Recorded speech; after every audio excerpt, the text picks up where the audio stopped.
ನಮಸ್ತೆ ಎಲ್ಲರಿಗೂ.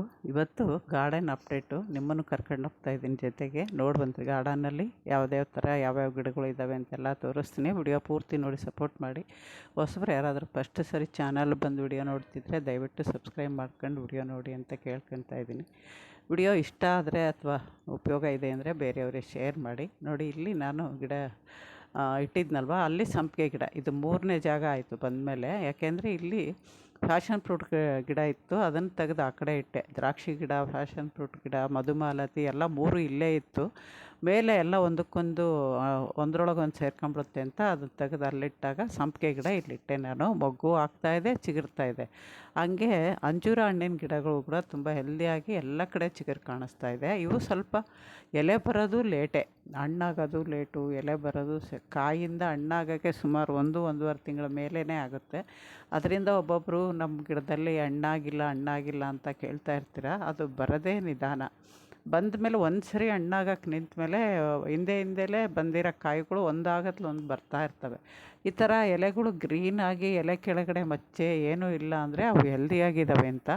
ಅಕಸ್ಮಾತ್ ಬ್ಲ್ಯಾಕ್ ಮಚ್ಚೆನೋ ಅಥವಾ ವೈಟ್ ಮಚ್ಚೆನೋ ಆ ಥರ ಎಲೆಗಳಲ್ಲಿ ಬಂದಾಗ ನೀವು ತೆಗ್ದಾಕ್ಬಿಡಿ.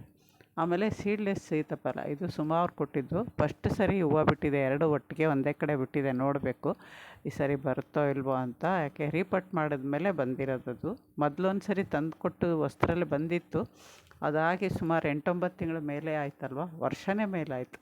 ಅದರಿಂದ ನಾನು ರೂಟ್ ಬೌಂಡ್ ಆಗಿರ್ಬೋದು ಅಂತ ರೀಪಟ್ ಮಾಡ್ಕೊಂಡ್ಮೇಲೆ ಇವಾಗ ಬರ್ತಾಯಿದೆ. ಆಮೇಲೆ ಇದು ಬುಷಿಯಾಗಿ ಬೆಳೆಸೋಣ ಅಂತ ನಾನು ಈ ಥರ ಮುಂದುಗಡೆ ಚಿಗುರು ಬಂದಿರುತ್ತಲ್ಲ 2-3 ಎಲೆ, ಅದನ್ನು ತೆಗಿತಾ ಇದ್ದೀನಿ. ಹಂಗೆ ಮಾಡಿದರೆ ಇದು ತುಂಬ ಉದ್ದ ಮೇಲೆ ಬೆಳೀತಾಯಿತ್ತು. ಅದರಿಂದ ಕೆಳಗಡೆ ನಾನು ಆ ಥರ ಮಾಡ್ಕೊಂಬಂದೆ. ಇದು ಮಾಮೂಲಿ ಸೀತಾಫಲ. ಆ ಎಲೆಗಳು ತುಂಬ ದೊಡ್ಡದಾಗಿರುತ್ತೆ, ಹೂವನೂ ಉದ್ದ ಇರುತ್ತೆ. ಇದು ನೋಡಿ, ಎಲೆನೂ ಚಿಕ್ಕದು, ಆ ಹೂವಿನ ಸೈಜು ಚಿಕ್ಕದು. ಇದು ಅಷ್ಟೇ, ನಮ್ಮ ಅಣ್ಣ ಕೊಟ್ಟಿದ್ದು. ಅದು ಕಾಯಿ ಬಿಟ್ಟಿದೆ ಒಂದು 3-4 ಸರಿ. ಈ ಸರಿನೇ ಅದು ರಿಪೋರ್ಟ್ ಮಾಡಲಿಲ್ಲ ನಾನು, ರೋಟ್ ಬೌಂಡ್ ಆಗಿಲ್ಲ ಅಂತ. ಆಮೇಲೆ ನಿಂಬೆ ಗಿಡದಲ್ಲಿ ಇವತ್ತು ಇನ್ನೊಂದು ಥರ ಹುಳ ನೋಡಿ. ಇದು ಸಾಮಾನ್ಯ ಯಾವಾಗಲೂ ನನಗೆ ಮಾವಿನ ಗಿಡದಲ್ಲಿ ಕಾಣಿಸ್ತಾ ಇತ್ತು. ಈ ಸರಿ ಮಾವಿನ ಗಿಡದಲ್ಲೂ ಇತ್ತು, ತೋರಿಸ್ತೀನಿ ಅದು ಯಾವ ಗಿಡ ಅಂತ, ಯಾವ ಮಾವಿನ ಗಿಡ ಅಂತ. ಇಲ್ಲಿ ನಿಂಬೆ ಗಿಡದಲ್ಲಿ ಬಂದಿದೆ, 2 ಎಲೆಗೆ ಬಂದಿದೆ. ನಾನು ತಕ್ಷಣ ಏನಕ್ಕೆ ಇದನ್ನು ಹೇಳ್ತಿದ್ದೀನಿ ಅಂದರೆ, ನೋಡಿ ದಿನ ನಾವು ವಿಡಿಯೋ ಒಂದು ಕಡೆಯಿಂದ ಗಿಡಗಳು ಗಮನಿಸ್ಕೊಳ್ತಾ ಬಂದರೆ 1-2 ಇದ್ದಾಗಲೇ ನಮಗೆ ಕಣ್ಣಿಗೆ ಕಂಡುಬಿಡುತ್ತೆ. ಅವ ತೆಗಿಬೋದು. ತುಂಬ ಜಾಸ್ತಿ ಮಾವಿನ ಗಿಡದಲ್ಲಿ ಹಂಗೆ ತುಂಬ ಜಾಸ್ತಿ ಆಗಿತ್ತು. ಆವಾಗ ನಾವು ಪೂರ್ತಿ ಅವು ಎಷ್ಟಾಗಿದ್ದಾವೋ ಅಷ್ಟು ಎಲೆನೂ ತೆಗಿಬೇಕಾಯಿತು. ಅದು ವೇಸ್ಟು ಆಯಿತು, ಎಲೆಗಳು ಗೊಬ್ಬರಕ್ಕೆ ಹಾಕಂಗಿರಲಿಲ್ಲ. ಆ ಥರ ಆಗುತ್ತೆ. ನಾವು ದಿನ ಗಮನಿಸ್ತಾ ಇದ್ದಾಗ ಅದು ತೊಂದರೆ ಕಾಣಿಸಲ್ಲ. ಆಮೇಲೆ ಎಲೆನೂ ಜಾಸ್ತಿ ಬುಷಿಯಾಗಿ ಕೆಳಗಡೆ, ರೆಂಬೆ ಕೆಳಗಡೆ ಬೆಳೆಯೋಕ್ಕೆ ಬಿಡಬಾರ್ದು. ನಾವು ಹಿಂಗೆ ನೋಡಿದಾಗ ನಮಗೆ ರೆಂಬೆಗಳು ನೀಟಾಗಿ ಕಾಣಬೇಕು. ಆವಾಗ ಆ ಎಲೆಗಳ ಕೆಳಗಡೆ ಇರೋದು ನಮಗೆ ಕಾಣಿಸುತ್ತೆ. ಆವಾಗ ನಾವು ಅದನ್ನು ಆವಾಗಲೇ ತೆಗಿಯೋಕ್ಕೆ ಸರಿ ಹೋಗುತ್ತೆ. ತುಂಬ ಬುಷಿಯಾಗಿ ಬೆಳೆದ್ರೂ ನಮಗೆ ಕಾಣಿಸಲ್ಲ, ಅದು ಹಂಗೆ ಬೆಳೆಯುತ್ತೆ. ಆಮೇಲೆ ಇವತ್ತು ಪ್ರೀರೆಕಾಯಲ್ಲಿ ಇನ್ನೊಂದು ಸರಿ ಪಾಲಿನೇಷನ್ ನೋಡಿಸ್ತೀನಿ ನೋಡಿ. ಇದು ಕಾಯಿ ಸ್ವಲ್ಪ ಅಂಕುಡೊಂಕಾಗಿ ಬೆಳೆದಿದೆ, ಪರವಾಗಿಲ್ಲ, ನೋಡೋಣ ಎಷ್ಟು ಆಗುತ್ತೆ ಅಂತ. ಇವಾಗ ನೋಡಿ, ಆ ಮೇಲ್ ಫ್ಲವರು ಗೊಂಚಲಲ್ಲಿ ಇರುತ್ತೆ. ಆಮೇಲೆ ಹಿಂದ್ಗಡೆ ಏನೂ ಇರಲ್ಲ ಅದಕ್ಕೆ, ಅದು ಮೇಲ್ ಫ್ಲವರು. ಮುಂದ್ಗಡೆ ಕಾಯಿ ಬಂದ್ಬಿಟ್ಟು ಹೂವು ಬಂದಿರೋದು ಫಿಮೇಲ್ ಫ್ಲವರು. ನೋಡಿ, ಇಲ್ಲಿ ಕಾಯಿ ಬಂದು ಹೂವು ಬಂದಿದೆ. ಇದಕ್ಕೆ ಹ್ಯಾಂಡ್ ಪಾಲಿನೇಷನ್ ಮಾಡ್ದಂಗೆ ಆಯಿತು. ಇಲ್ಲಿ ನಾನು ಬೇರೆ ಹಣ್ಣಿನ ಗಿಡದಲ್ಲೇ ಇಟ್ಟಿದ್ದೀನಿ.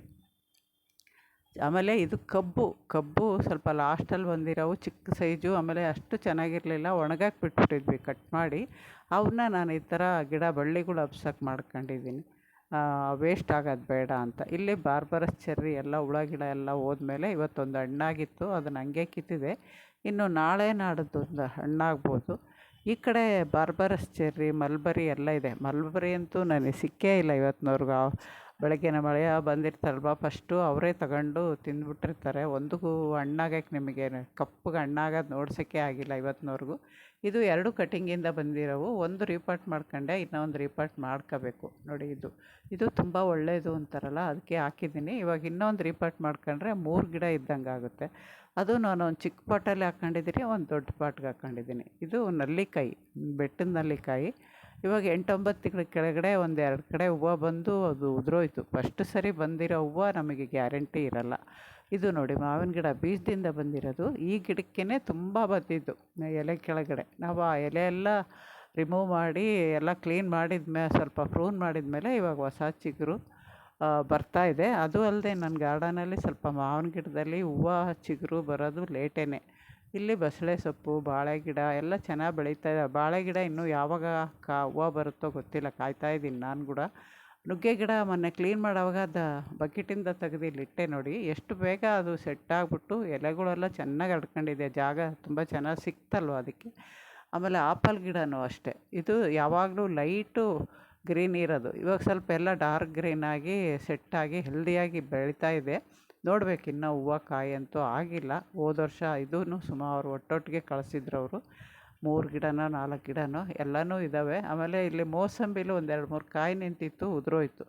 ಯಾವಾಗಲೂ ಅಷ್ಟೇ, ಫಸ್ಟ್ ಕಾಯಿ ಹೂವು ಬಂದರೆ ಇನ್ಮೇಲೆ ಬರುತ್ತೆ ಅಂತ ಆಸೆ ಇಟ್ಕೋಬೇಕೇ ಹೊರ್ತು ಆ ವರ್ಷದ ಕಾಯಿ ಅಂತೂ ನಮಗೆ ಸಿಗಲ್ಲ, ಉದುರೋಗುತ್ತೆ ಅದು. ಸ್ವಲ್ಪ ಇನ್ನೂ ಗಿಡ ಸ್ಟ್ರೆಂತ್ ತೊಗೋಬೇಕು. ಆಮೇಲೆ ಇದು ಗಂಗಾಂಬಿಕೆ ಅವ್ರು ಕೊಟ್ಟಿದ್ದು ಸಾಮಂತಿಗೆ ಸಸಿಗಳು ಇಟ್ಟಿದ್ದೆ, ನೋಡಿರ್ಬೋದು ಹಳೆ ವಿಡಿಯೋದಲ್ಲಿ. ಅವೆಲ್ಲ ಸೆಟ್ಟಾಗಿದ್ದಾವೆ, ಎಲ್ಲ ಪಾಟಲ್ಲೂ ಒಂದೊಂದು ಗಿಡ ಬಂದಿದ್ದಾವೆ. ಇದು ತುಳಸಿ ಗಿಡ ನಾನು ದೊಡ್ಡದಿಟ್ಟಿದ್ದು ಸರಿಯಾಗಿ ಬಂದಿರಲಿಲ್ಲ, ಮೇಲೆ ಒಣಗಿತ್ತು, ಕಟ್ ಮಾಡಿದೆ. ಇವಾಗ ನೋಡಿ 4 ಪಂಗ್ಳು ಹೊಡೆದು ಅದು ಚೆನ್ನಾಗಾಗಿದೆ. ಆ ತುಳಸಿ ಗಿಡದ ಅಕ್ಕಪಕ್ಕ ಖಾಲಿ ಇರಬಾರ್ದು ಅಂತ ಒಂದು ಚಿಕ್ಕ ಪಾಟಲ್ಲಿ ಶೋ ಗಿಡಗಳು ಇಟ್ಟಿದ್ದೀನಿ ನಾನು. ಪಾರಿಜಾತ ಗಿಡನೂ ಅಷ್ಟೇ, ಇಲ್ಲಿ ಸ್ವಲ್ಪ ಚೇಂಜ್ ಮಾಡಬೇಕು, ನಿಧಾನವಾಗಿ ಇನ್ನೂ ಪಾಟ್ಗಳು ಚೇಂಜ್ ಮಾಡ್ತಾಯಿದ್ದೀನಿ ಅವಾಗವಾಗ. ಒಂದಿನ ಬಿಟ್ಟರೆ ಒಂದಿನ ಮಾಡಲ್ಲ ಕೆಲಸ. ಆಮೇಲೆ ಇದು ಬಿಸಿಲಿರೋಕ್ಕೆ ಪೀಚ್ ಕಲರ್, ಇದು ನಮ್ಮ ತಂಗಿ ಕೊಟ್ಟು ಕಳಿಸಿದ್ದಂತೆ. ಆವಾಗ ಅದು ಹೋದ ಸರಿ ಬಿಟ್ಟಾಗ ಸ್ವಲ್ಪ ಡಾರ್ಕ್ ಇತ್ತು ಕಲರು, ಇವಾಗ ಬಿಸಿಲು ಜಾಸ್ತಿ ಆಗಿರೋದಕ್ಕೆ ಕಲರ್ ಕಮ್ಮಿಯಾಗಿದೆ. ಇದು ಹೂವು ಸೈಡಲ್ಲೆಲ್ಲ ಸಸಿಗಳು ಬರುತ್ತೆ, ನೋಡಿದರೆ ಕಾಣಿಸ್ಬೋದು. ಅವನ್ನು ಸ್ವಲ್ಪ ಜಾಸ್ತಿ ಮಾಡ್ಕೋಬೇಕು. ಒಂದು 4-5 ಗಿಡ ಮಾಡ್ಕೊಂಡ್ರೆ ನಮ್ಗೆ ಹೋಗೋ ಭಯ ಇರೋಲ್ಲ, ಯಾವುದೇ ಕಲರು ಆಗಲಿ. ಇಲ್ಲಿ ನಾನು ಗುಲಾಬಿ ಗಿಡ ಎಲೆ ಎಲ್ಲ ತೆಗ್ದಿದ್ನಲ್ಲ, ನಿಧಾನವಾಗಿ ಚಿಗುರ್ತಾ ಇದೆ. ಇವಾಗ ಕಾಲ ಎಲ್ಲ ಆದ್ರೂ ನಾವು ಆ ಥರ ಎಲೆ ತೆಗೆದಾಗ ಗಿಡಗಳಿಗೆ ಬೆಸ್ಟ್ ಅಟ್ಯಾಕ್ ಆಗೋದು ಕಮ್ಮಿ ಅಂತ ನಾನು ಒಂದು ಸರಿ ಅದರಲ್ಲಿ ಏನಾದ್ರು ಬೆಸ್ಟ್ ನೋಡಿದರೆ ಎಲೆ ತೆಗೆದುಬಿಡ್ತೀನಿ.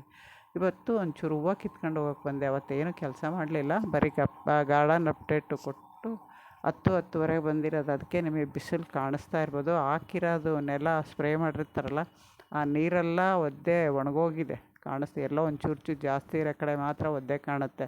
ಆಮೇಲೆ ಎಲೆಗಳಂತೂ ಹೊಸ್ದಾಗಿ ಬಂದಿರೋವು ಎಷ್ಟು ಗ್ರೀನ್ ಶೈನಿಂಗ್ ಇದ್ದಾವೆ ಅಂದರೆ ದಾಸವಾಳದಲ್ಲಿ ತುಂಬ ಖುಷಿ ಆಗುತ್ತೆ ಆ ಎಲೆಗಳು ನೋಡಿದರೆ. ಈ ಥರ ಇದ್ದಾಗ ನಮಗೆ ಖುಷಿ ಅನಿಸುತ್ತೆ. ಅವಕ್ಕೇನಾದ್ರು ಬೆಸ್ಟ್ ಅಟ್ಯಾಕ್ ಆದಾಗ ಅಷ್ಟೇ ಬೇಜಾರು ಅನಿಸುತ್ತೆ. ಇವತ್ತೊಂದು ಸ್ವಲ್ಪ ಹೂವು ಇದ್ದಾವೆ, ದಿನ ಸ್ವಲ್ಪ ಒಂದೊಂದು ದಿನ 2 ಇರುತ್ತೆ ಹೂವು, ಏನು ಮಾಡೋಕ್ಕಾಗಲ್ಲ. ಇವಾಗ ಅಲ್ವಾ ಸ್ಟಾರ್ಟಿಂಗು, ಬಿಡ್ತಾ ಇದ್ದಾವೆ ಸುಮಾರು. ಇನ್ನೂ ನಮಗೆ ಡಿಸೆಂಬರ್ವರೆಗೂ ಹೂವು ಸಿಗುತ್ತೆ, ಏನು ಯೋಚನೆ ಮಾಡೋದು ಬೇಡ. ಇನ್ನೂ ಇವಾಗ ಸ್ಟಾರ್ಟ್ ಆಗಿದ್ದಾವೆ. ನಾವು ಹೂವು ಕಮ್ಮಿ ಆಯಿತು ಅಂತ ಸಿಕ್ಕಿದ್ದೆಲ್ಲ ಕೆಮಿಕಲ್ ಹಾಕ್ಬೇಡಿ ದಯವಿಟ್ಟು. ಸ್ವಲ್ಪ ಹೂವು ಕಮ್ಮಿ ಆದ್ರೂ ಮನೆಯಲ್ಲೇ ಮಾಡಿರೋದು ಹಾಕ್ಕೊಳ್ಳಿ. MPK ಅವು ಇವು ಅಂತ ಬರ್ತವೆ, ಅವು ಕೆಮಿಕಲ್ ಯಾವೋ ಆರ್ಗ್ಯಾನಿಕ್ ಯಾವೋ ನಮಗೆ ಗೊತ್ತಿರಲ್ಲ. ಗೊತ್ತಿದ್ದರೆ ನೀವು ನೋಡಿ ಓದಿ ಅದ್ರ ಬಗ್ಗೆ ಎಲ್ಲ ತಿಳ್ಕೊಂಡು ಹಾಕಿ, ಆದಷ್ಟು ಕಮ್ಮಿನೇ ಹಾಕಿ ಅಷ್ಟೇ ಹೇಳೋದು ನಾನು ಮಾತ್ರ ಇವತ್ತಿನವರೆಗೂ ಯಾವುದೂ ಕೆಮಿಕಲ್ ಹಾಕಿಲ್ಲ. ಸ್ವಲ್ಪ ಹೂವು ಕಮ್ಮಿ ಆದರೂ ಚಿಂತೆ ಇಲ್ಲ, ಮನೇಲಿ ಮಾಡಿರೋ ಲಿಕ್ವಿಡ್ಡು ಗೊಬ್ಬರ ಅಷ್ಟೇ ಕೊಡ್ತಾಯಿದ್ದೀನಿ. ತೊಂಡೆಕಾಯಿನೂ ಇವಾಗ ಸ್ಟಾರ್ಟ್ ಆಗಿದ್ದಾವೆ. ನಾನು ದಿನ 1-2 ಇದ್ದಿದ್ದು ನೋಡಿ ಕಿತ್ಕೊಂಡೋಗಿ ಒಂದು ಬಾಕ್ಸ್ಗೆ ಹಾಕಿಟ್ಟಿರ್ತೀನಿ.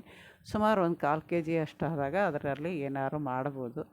ಇವಾಗ ಒಂದು ಟಬ್ಬಲ್ಲಿದೆ, ಇದನ್ನು ಗ್ರೋ ಬ್ಯಾಗಲ್ಲಿ ಹಾಕ್ಕೊಂಡ್ರೆ ಜಾಸ್ತಿ ಕಾಯಿ ಬಿಡ್ಬೋದು. ನೋಡೋಣ ನೆಕ್ಸ್ಟು ಆ ಥರ ಏನಾರು ಯೋಚನೆ ಮಾಡಿದ್ರೆ ಆವಾಗ ನೋಡಿಸ್ತೀನಿ. ಅಲ್ಲಿಗೂ ಇಲ್ಲಿ 3 ಟಬ್ಬಲ್ಲಿ ಇಟ್ಟಿದ್ದೀನಿ, ಇದು ಪಕ್ಕನೇ 3 ಟಬ್ಬಲ್ಲಿ ಇಟ್ಟಿದ್ದೀನಿ.